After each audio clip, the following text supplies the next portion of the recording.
présenté une série de courriels montrant prétendument l'intérêt de Laetitia pour les fichiers volés des courriels qui n'avaient jamais été mentionnés lors de la divulgation, et que Michael a immédiatement reconnu comme des fabrications basées sur leurs horodatage et leur schéma linguistique, il n'a plus pu se taire. Se levant brusquement, Michael a crié « Objection, votre honneur !» Ces courriels n'ont jamais été fournis lors de la divulgation comme l'exige Brady contre Maryland et leur apparition soudaine suggère une falsification de preuves. La salle d'audience s'est tue alors que le visage du juge Harmon s'assombrissait de fureur. « Qui interrompt mon tribunal ?» a-t-il demandé bien qu'il ait clairement reconnu Michael lors de leur précédente rencontre. Avant que l'huissier ne puisse intervenir, Michael a poursuivi sa voix étant stable malgré son cœur qui battait la chamade. Ces courriels sont datés de périodes où les journaux des serveurs montreraient que ma mère n'était même pas à son ordinateur. Ils sont fabriqués et leur introduction viole de multiples règles de preuve, y compris les règles fédérales de preuve 901 concernant l'authentification et 403 concernant l'impact préjudiciable l'emportant sur la valeur probante. La précision de ces citations juridiques a créé un moment de silence stupéfait avant que le juge Harmon n'explose. C'est scandaleux, huissier, faites sortir cet enfant immédiatement. Alors que l'agent du tribunal s'approchait, Michael a tenu bon. Votre honneur en tant qu'enfant de l'accusé, j'ai qualité pour soulever des préoccupations concernant l'équité procédurale en vertu des précédents du tribunal de la famille qui ont été appliqués dans les procédures pénales lorsque les droits parentaux sont en jeu. Le juge Harmon, visiblement en difficulté pour maintenir son comportement judiciaire, a pointé un doigt tremblant vers Michael. Ce n'est pas un jeu de cour de récréation, jeune homme. C'est un tribunal, quelque chose que votre espèce respecte rarement. Un mot de plus de votre part, et je vous ferai enlever et placer en détention juvénile pour outrage. Le sous-entendu raciste de votre espèce s'est répandu dans la salle d'audience, provoquant un échange de regards mal à l'aise entre plusieurs spectateurs. Michael a senti une main sur son épaule, le professeur Thompson qui s'était déplacé pour se tenir à ses côtés en signe de soutien silencieux.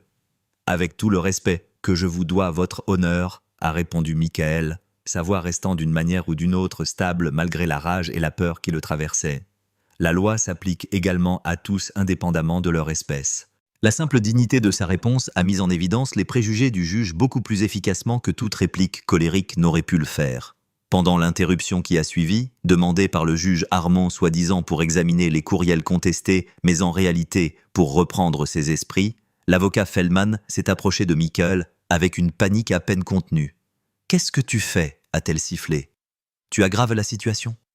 Le juge déteste déjà l'affaire de ta mère, et maintenant tu l'as rendue personnelle. » Lorsque Michael a essayé d'expliquer les problèmes avec les courriels fabriqués, elle l'a interrompu. « Je ne peux pas travailler comme ça. Je suis sapé par un gamin de 12 ans devant un juge qui pourrait détruire ma carrière avec un coup de fil. » Sans attendre sa réponse, elle s'est dirigée directement vers le cabinet du juge Harmon, revenant 10 minutes plus tard avec une expression sombre. « Je me suis retirée de l'affaire », a-t-elle annoncé à Laetitia sans croiser le regard de sa cliente. « Le juge est d'accord, c'est pour le mieux. » L'abandon a frappé Michael comme un coup physique.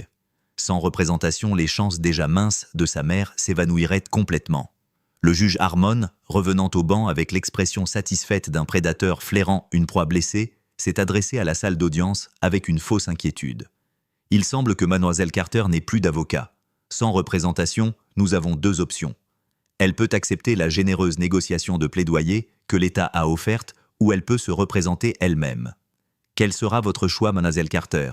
Laetitia, dépassée et seule à la table de la défense, a regardé Michael avec impuissance, le poids d'une décision impossible visible dans ses yeux. Avant qu'elle ne puisse répondre, Michael s'est levé une fois de plus puisant dans chaque once de courage et de connaissance qu'il avait accumulé. « Votre honneur, je demande la permission de servir d'avocat à ma mère, en vertu de l'article 478 de la loi judiciaire de New York, qui prévoit des exceptions aux exigences de représentation standard dans les cas de circonstances extraordinaires et de relations familiales. » La salle d'audience a éclaté en murmures alors que le juge Harmon regardait Michael avec incrédulité, clairement non préparé à cette manœuvre juridique obscure.